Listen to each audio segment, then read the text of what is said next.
Alan Guzman and Derek Padrones got the night underway for PXC 23 at the Marriott Hotel.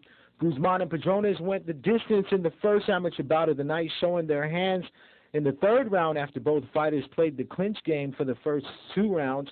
Derek Padrones earned the win by decision after landing more punches and controlling the fight on the ground. Peter Salas and John Borja met up in the only heavyweight fight of the night. Both fighters came out throwing some leg kicks. Salas with a nice takedown in the exchange. After a reversal, Salas was able to regain control and take the back of Borja and secure the rear naked choke, forcing John Salas to tap in the first round. In one of the featured fights of the night, Spike 22's Ricky Camp squared off against Underworld Extreme Scotty Eclavea. Camp showed good takedown defense as Eclavea worked hard for the takedown. Ricky landed some knees from the clinch and got the takedown working from side control. The first round went to Ricky Camp with the big finish. The second round started back up top with Ricky using his boxing background to work his way inside. After the bell, Ricky Camp went to his corner, winning the first 2 rounds convincingly. With the third round getting underway, Scotty had to pull off something for the win, either a knockout or submission. Camp threw a soft forward leg kick and got sucked in when Eclavea went for the takedown, getting his back as they went to the ground. Scotty Eclavea got the win by submission, pulling off the rear naked choke. Chad Scholing looked very impressive in his fight against Elroy Fonseca. Scholing, coming off a loss, showed that he trained hard for the fight and brushed up on his ground game, dominating the fight once he got out of a guillotine attempt. Chad worked the cage and eventually got the mount, raining down with some punches. The fight was called by referee stoppage. Ricky Gomez and John Jesus gave fans a fight. Gomez, letting his hands go in his debut, tried to finish the fight early. John Jesus weathered the storm and tried to sink in the rear naked choke.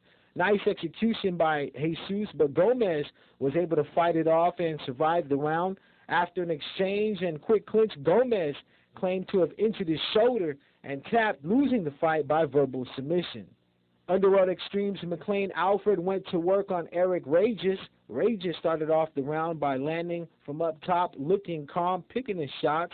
McLean covered up as Regis threw and shot in for the takedown.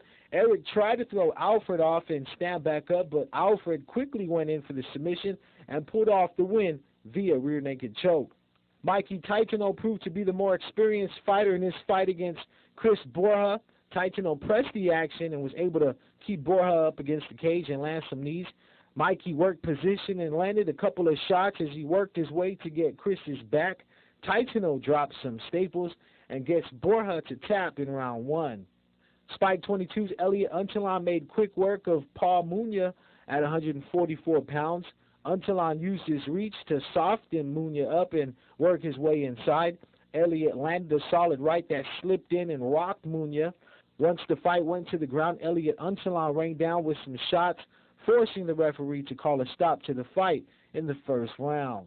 In the main event fight of PXC 23, Spike 22's Kyle Uggan and Underworld Extreme's Trevin Jones went to work for a chance to secure the #1 contender spot in the 140-pound weight division.